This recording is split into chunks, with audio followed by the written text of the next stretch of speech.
Hi, I'm Rachel Abbasi. Welcome to the Recovery Daily Podcast. As always, thanks for spending time with me. Hello, welcome back to us. It's Tuesday. I had a long weekend and my kids came to visit, and I got to spend a day with each child by ourselves, and it was lovely. I really had a nice time. Very, very triggered with symptoms, but gonna get nice and quiet today and just rest. I've got Boris here beside me. If you're looking at the video, it's priceless, honestly. So you're gonna have to, I have to look at the video. Anyway, he's half asleep while he's sitting up beside me on my lap. Um, so today what I wanted to talk about is I had heard in, I think, one of my meetings. I don't know where I was when I heard this, but I heard it a couple weeks ago, and it's a quote that is by a gentleman named Carl Jung. And it's something to the effect of loneliness comes from not being understood. The the inability to communicate how we feel. And I thought that is really something to think about. So I wanted to talk about it. I'm definitely no stranger to feeling lonely, like even in in a room full of people, as they say. So being surrounded by people, but feeling like you're not seen. And that's what I wanted to talk about, because post stroke, I think that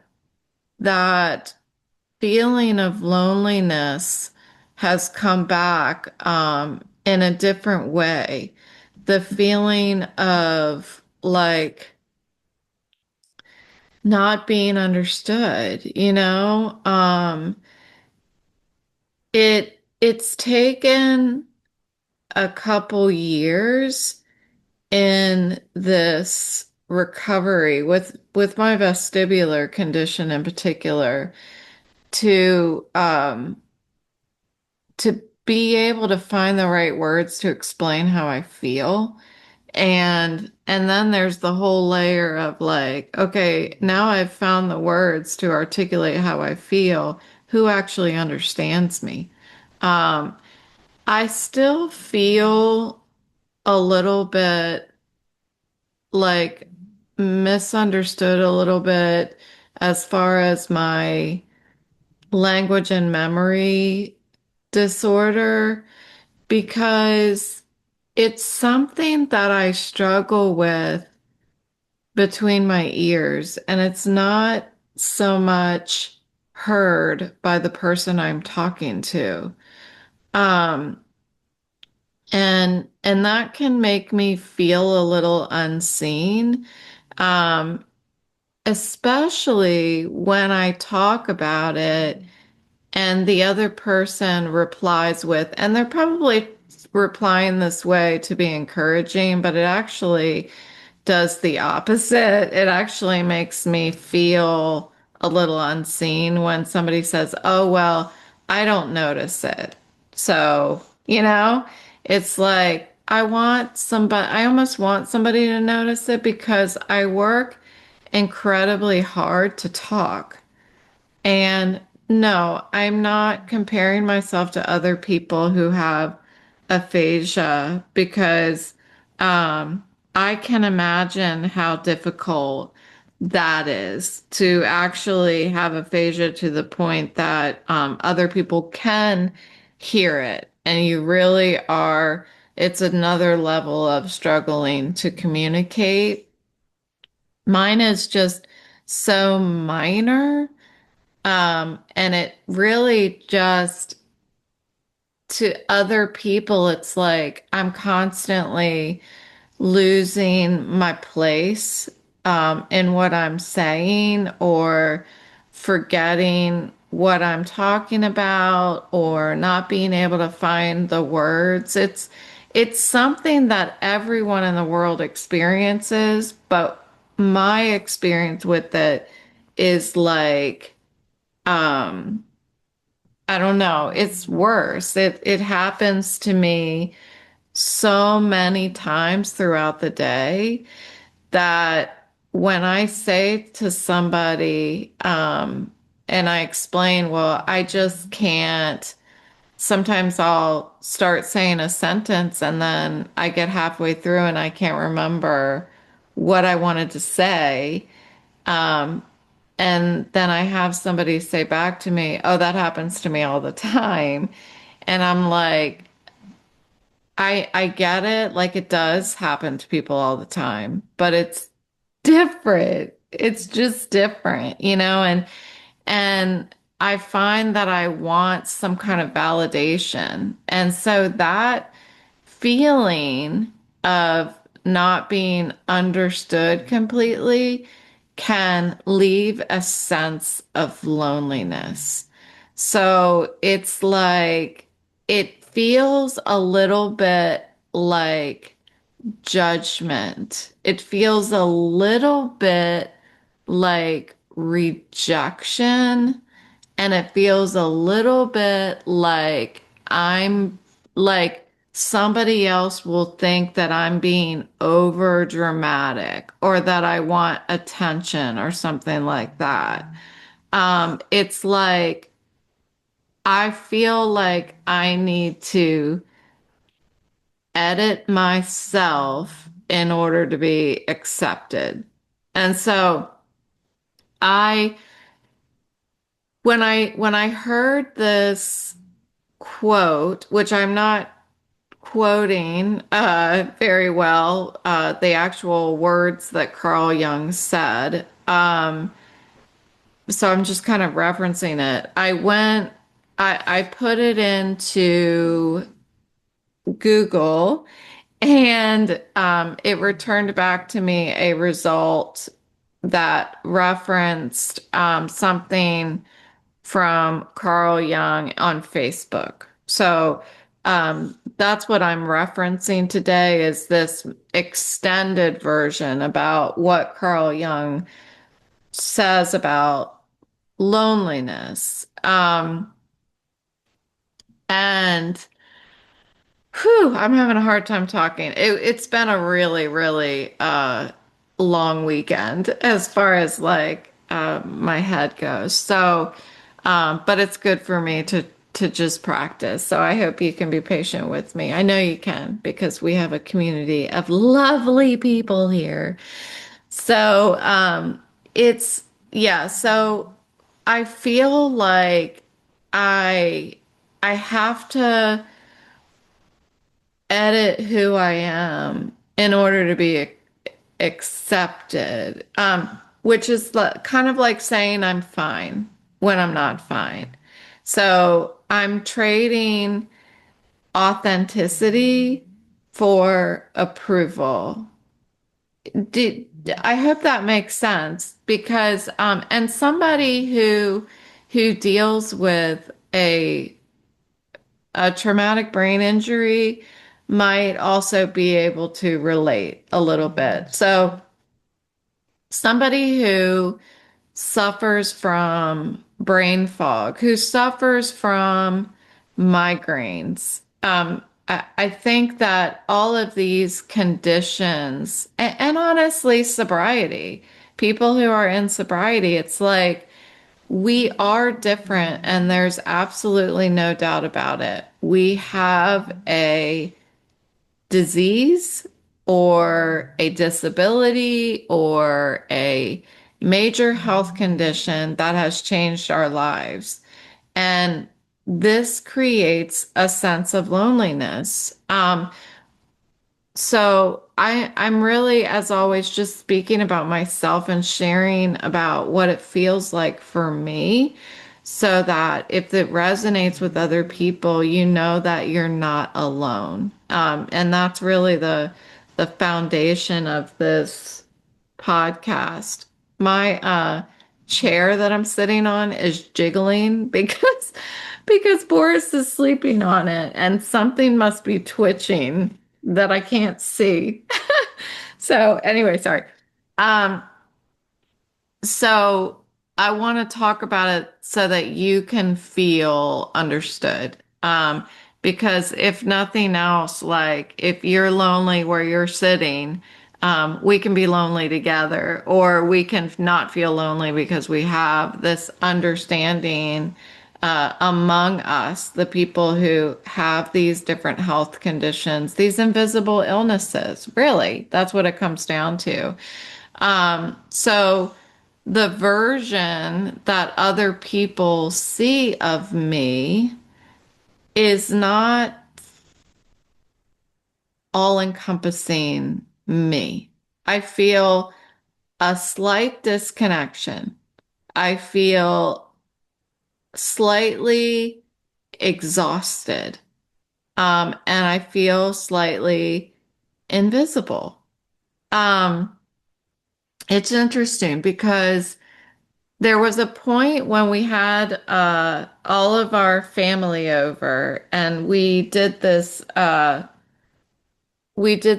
Easter egg hunt, and it's super fun. And um I have a tendency these days to like get all excited about, oh yeah, yeah, we'll do an Easter egg hunt. That'll be fun.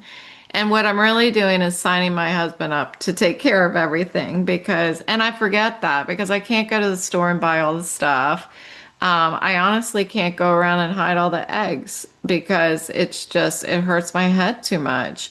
And so what ended up happening was my kids hid the eggs, my husband bought all the stuff, and then right before the Easter egg hunt, I was the one who got everybody's attention in order to tell the rules of the Easter egg hunt. And this is what I felt like. All of a sudden, okay, so let me back up. I'm known probably in my family and people around me for getting on my I'm a little bit of a drama person. I'm a little bit of a attention seeker kind of person, but only because it's like my personality to get really excited.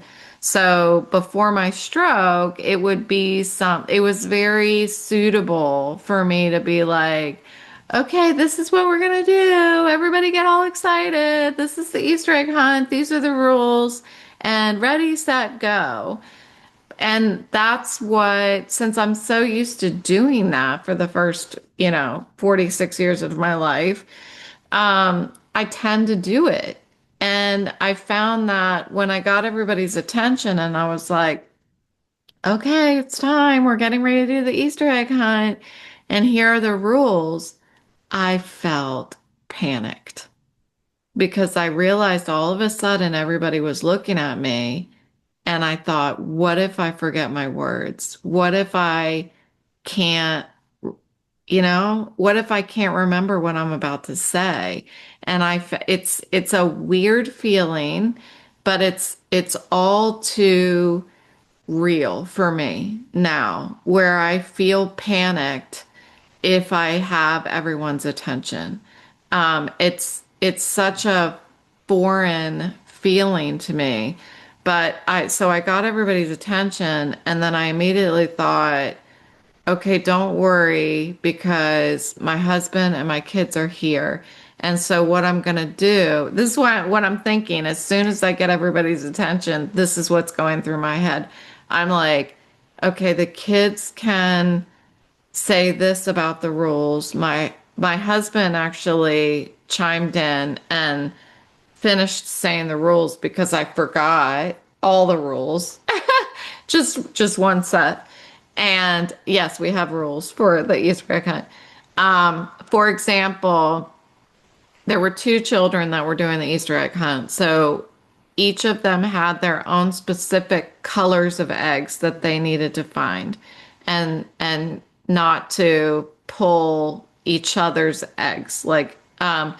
So I was like, well, I'm not going to be able to remember how, like, be able to say all the colors all at once. So I had my son say one of the set of colors, and my daughter said the other set of colors. Like everybody, I felt like everybody just chimed in and saved me. But anyway, my point is that I don't feel as connected anymore. I don't feel like I'm able, it's just another thing I can't do, you know? And it has this, it's reminiscent of feeling unsafe. It's weird to say that, to compare it to safety, but it feels like that because, and maybe safety is the wrong feeling or the wrong words, but it feels a little bit like I'm putting myself at risk. And it's just socially putting myself at risk. Um, so like connection in stroke recovery is quite a bit different, and it's not about proximity to people. It's more about being understood, this new version of me and my disability being understood.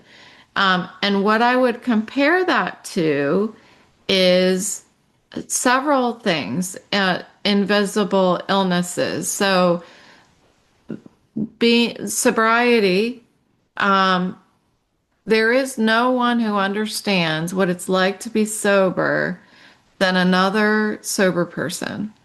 Um, and there's nobody who understands an eating disorder like somebody else who has had an eating disorder. Same with depression, anxiety. Like, we understand each other, those of us who have similar conditions. So we tend to be able to connect better and not feel lonely when we are around people like us. And so there we are in these support groups or in AA. And I feel that there is a lot of loneliness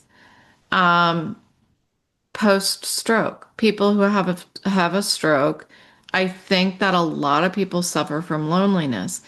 And I feel the same way in early sobriety. There is a lot of loneliness when we put the drink away, the drink which happens to feel like our best friend. It's the drink is the one thing that we feel like we have permission to be ourselves and be honest and be imperfect and unpolished. And when we put that drink away and we're standing there in a crowded room, it's like, I don't know who to be honest with, that I'm not perfect and I'm unpolished. Who do I talk to? Well, we are able to go to support groups, go to AA, and that is that place where we feel safe, where we feel that we can be authentic. So that's really what I mean by safe.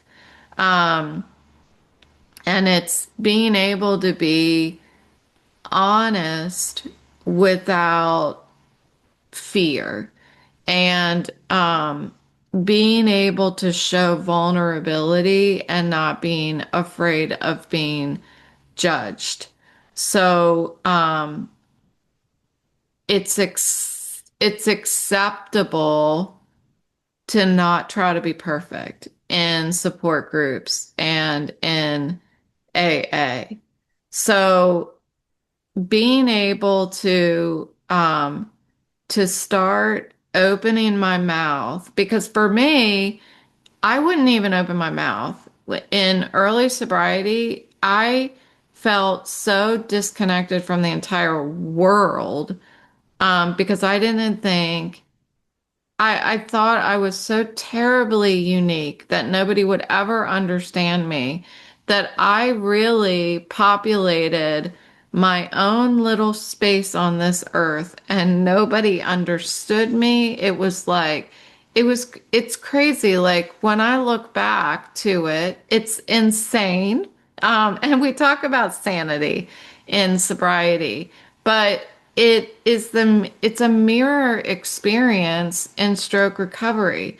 And I think that over the past 4 years, I guess 3.5 years, I always mess that up. I mean, I should, you know what I should say? Over the past 4 seasons, okay? Um, now I forgot what I was going to say. Over the past 4 seasons, it's back. I have felt the need to talk about my sobriety program. And as I've been starting to write my book, and even though I've been talking about the book for a couple of years, I've actually started writing in it on a weekly basis. So that's amazing and makes me feel good. But as I've been entering into this year, um, I've been feeling like I've been speaking to sober people. Like, who's my audience for the podcast? A lot of it, I think, is sober people or people trying to get sober. But I've felt this shift as I've been trying to write, not trying to, as I've been writing my book. I have felt this shift that, you know, who I'm talking to. I'm talking to people who are not familiar with the sobriety program because what I want to do is translate the tools of my sobriety program to people that need the tools to learn how to live in a new version of themselves. And that can include sobriety, but the whole reason I started the podcast was because I was so lost after my stroke. I was feeling lonely. I was feeling misunderstood. I started the podcast because I wanted to find somebody like me. I could not for the life of me find somebody who suffered from the same symptoms that I suffer from. This visual thing. It was all the visual stuff. It wasn't until later that the well, I shouldn't say that. It was in at the same time that the cognitive, like the language and memory stuff, was revealing itself, but I could work with that a little better than the fact that I just couldn't see um, at certain points when I was triggered too much. Um, so being able to express what it felt like to be experiencing the symptoms that I was experiencing and find somebody who felt the same way, that's when my loneliness started to go away.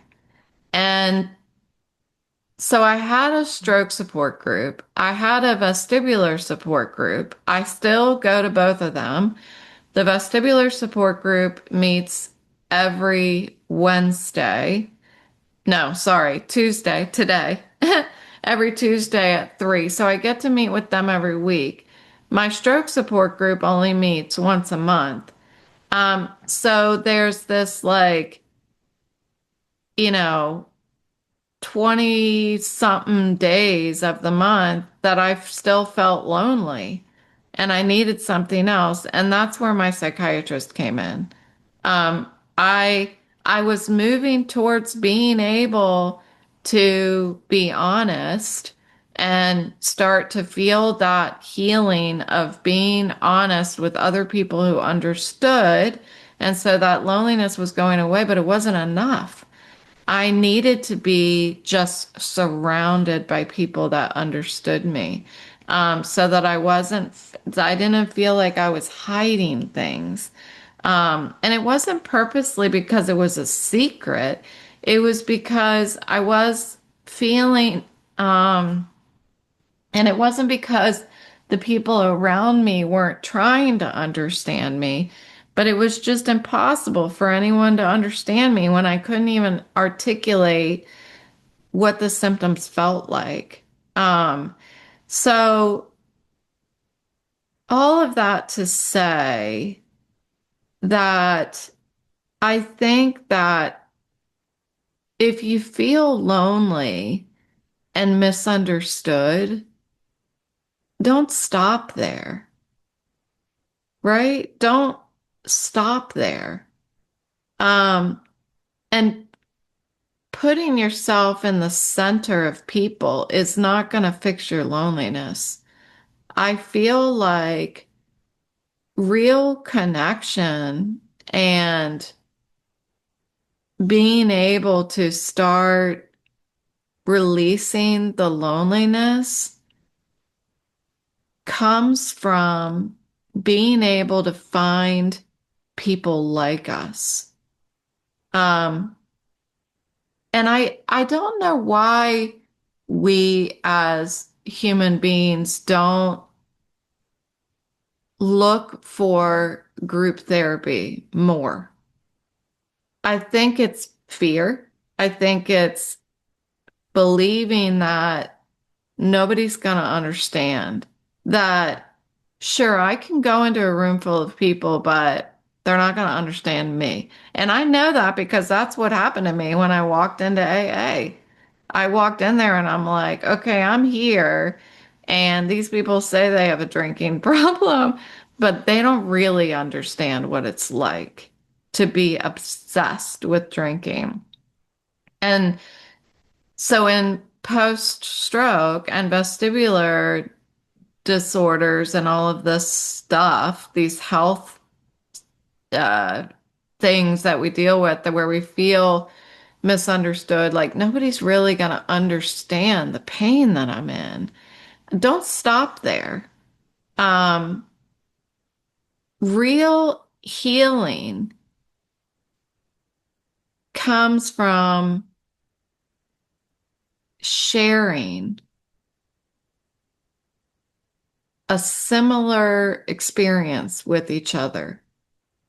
You know, um, you can spend every day, all day with people and still never feel seen and understood.